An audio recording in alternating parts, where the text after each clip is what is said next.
we welcome His Excellency the President. I thank you, Your Excellency. Thank you very much. Let's take our seats.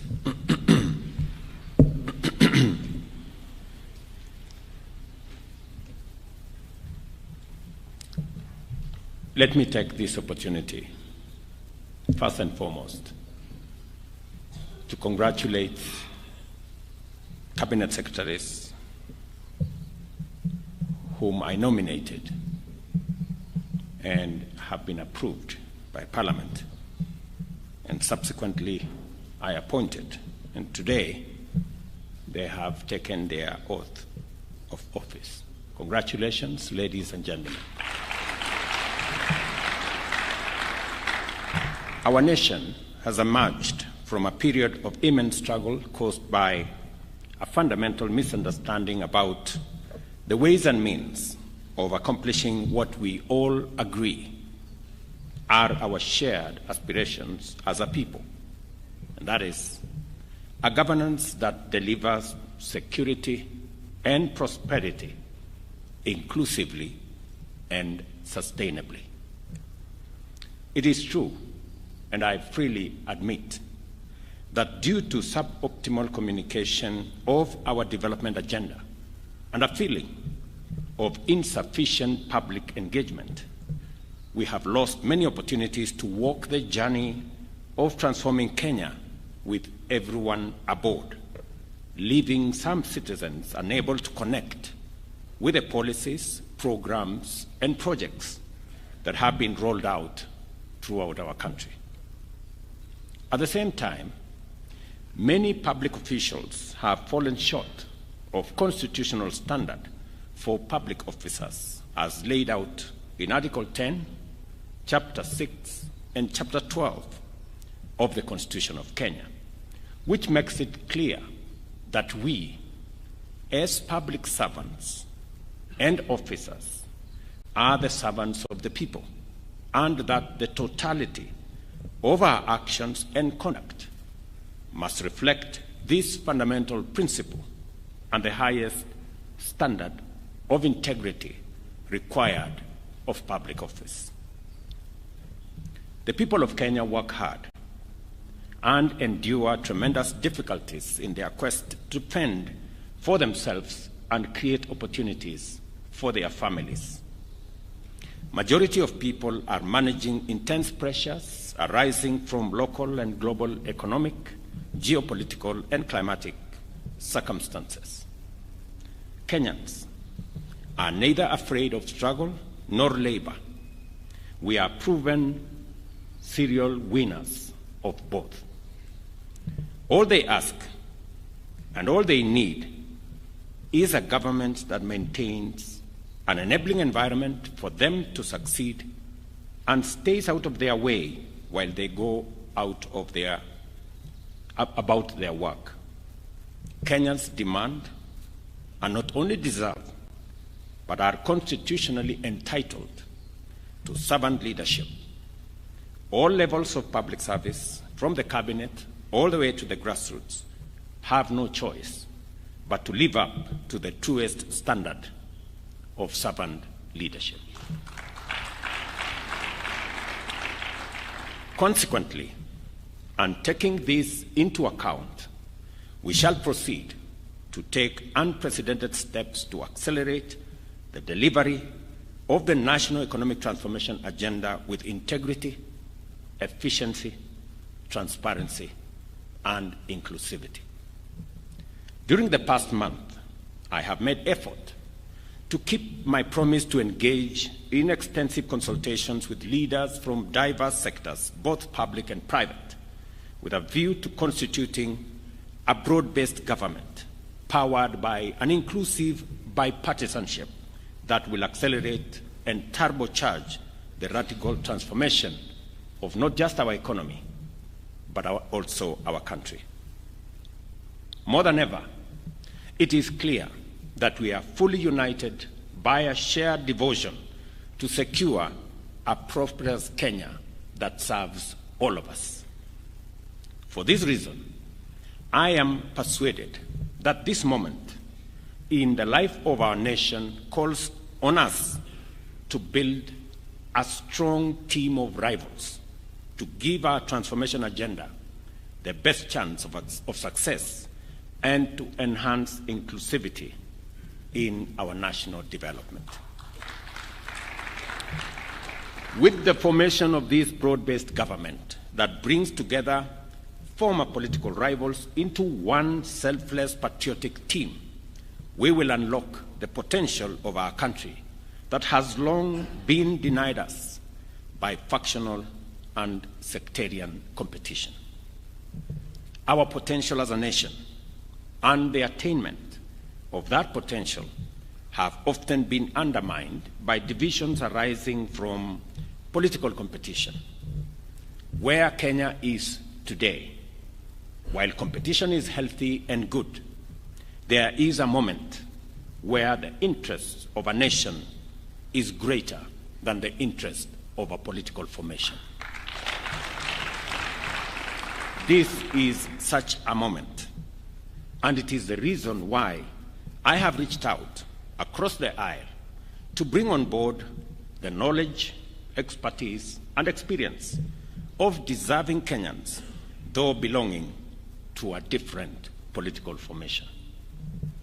I am persuaded that a moment such as this in the history of our nation calls on patriotic citizens to forge an alliance of rivals, to harness our collective political capital, knowledge, and expertise to take the strides necessary to make our country great. With profound gratitude, I commend the leaders and citizens from all walks of life who reached out, participated in, and otherwise supported the consultations, not only for the patriotism which inspired them to place Kenya before their personal, sectarian, or partisan agenda, but also for invoking the spirit of bipartisan dialogue, which has never failed to reconcile bitter rivals and unite fierce competitors in navigating critical junctures throughout the history of our nation. It is this noble spirit, this willingness to negotiate, to listen, to find common ground in the middle of conflict that drew our freedom fighters from the forest to the negotiating table at Lancaster House in London. It is also this wonderful gift that brought together the agitators of the second liberation from the streets to the inter-parties parliamentary group dialogue, and thereafter to the bombers of Kenya, where our constitutional history was properly written. The ability to talk things out also enabled Kenyans to pull the nation back from the brink of an existential precipice and embark on a national accord which gave birth to the institutional dispensation that we are still working to perfect today. Here we are again today, called upon to remember the lessons of history, to live up to the demand of this moment, and set aside our partisan interests in order to show up for Kenya. The work of making our nationhood more perfect through inclusion, unity, equity, and social justice must begin by speaking with each other, listening to one another, and recognizing that every one of us wants the best for this nation. And all of us have a part to play in making Kenya great.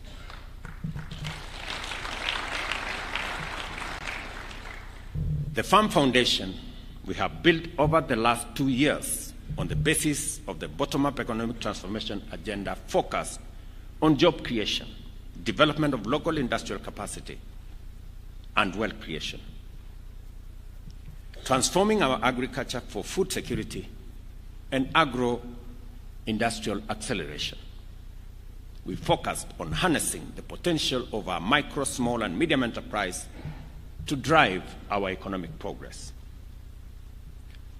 We've also endeavor to exploit the opportunities of our digital superhighway to promote technological and creative capabilities on a higher scale, creating opportunities for digital jobs, making sure that we also invest in universal health coverage to provide all citizens without discrimination with high-quality healthcare through social health insurance and the employment of thousands of healthcare professionals to provide promotive, preventive, as well as curative services, as I have worked with counties.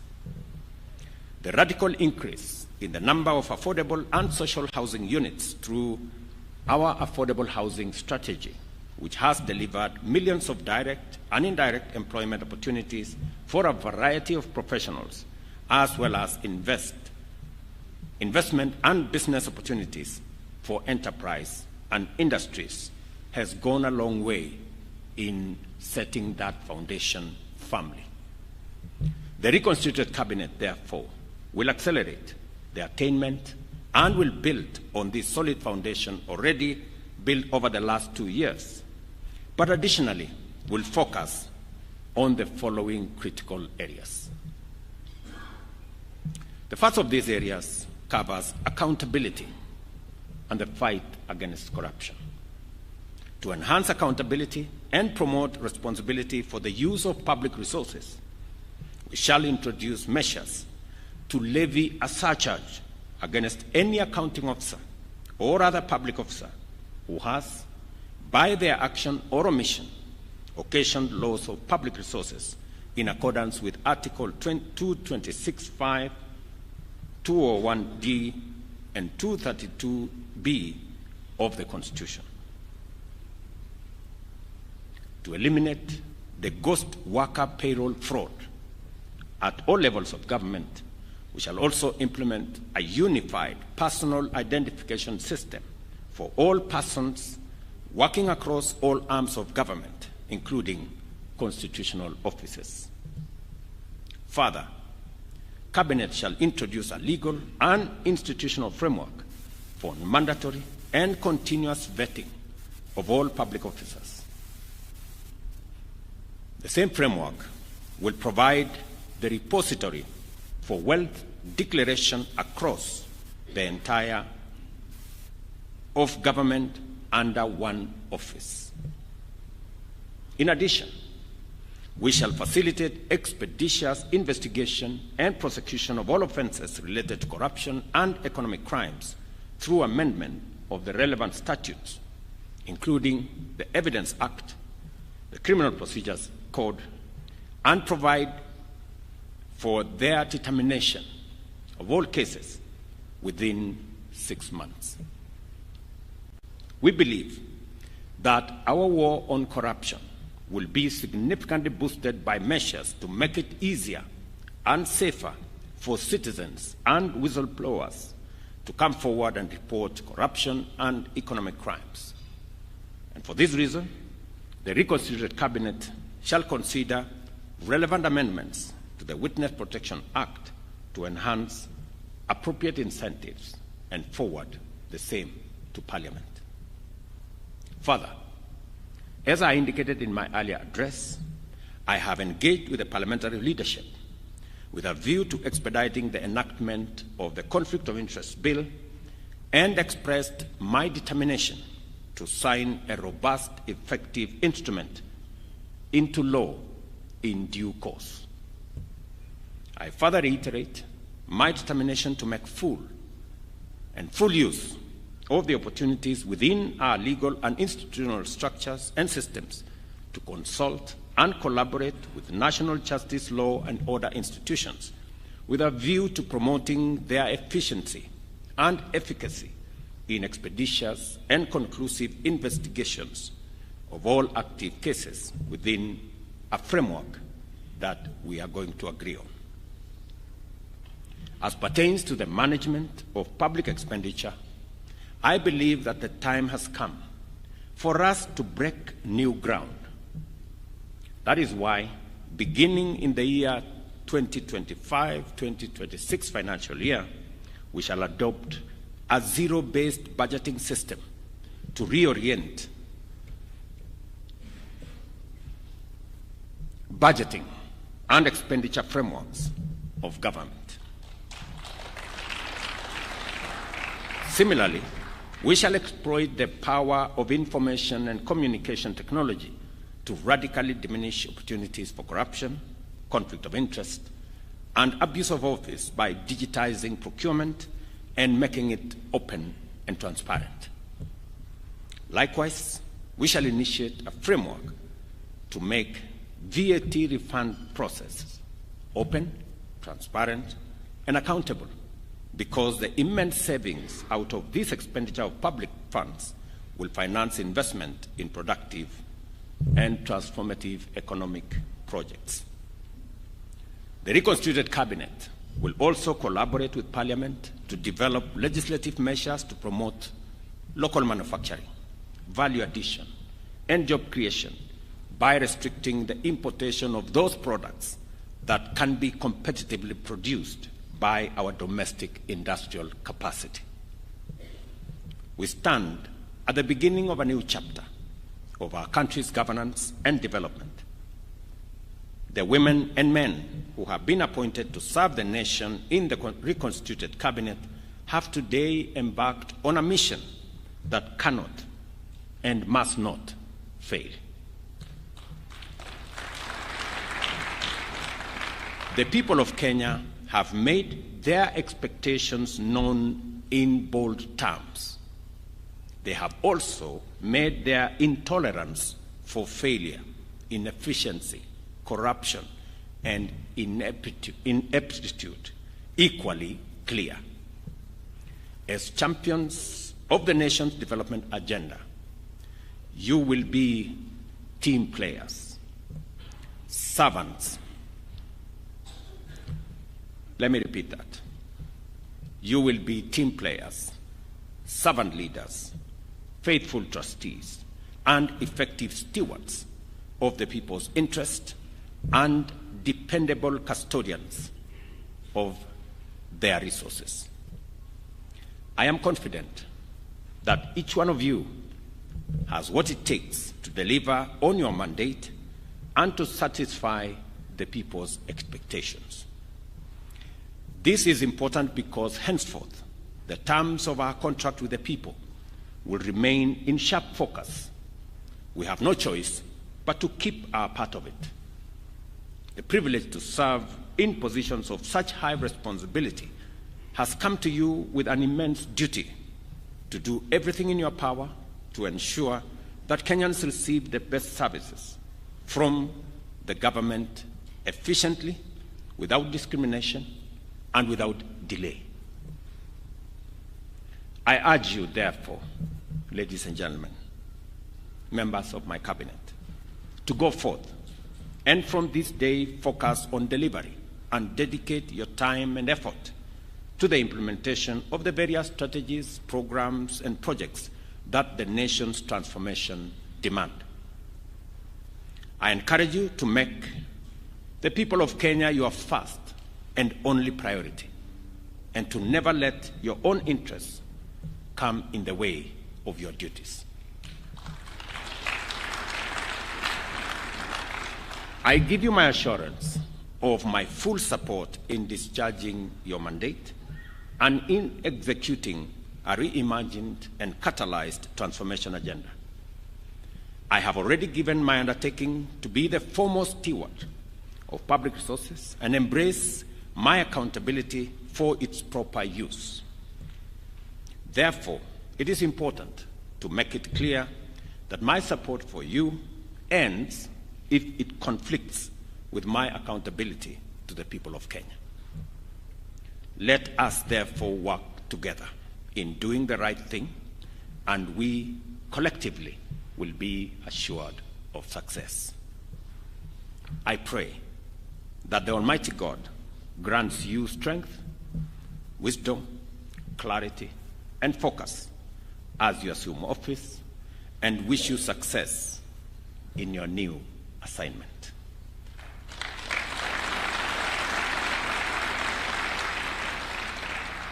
I ask citizens of our great nation to give a chance to these great men and women, to this new cabinet, and to support them to deliver on the mandate that has been given to them constitutionally, and as they perform their duties in the best interest of our country. Thank you very much. God bless you. God bless our great country, Kenya. Asanteni sana.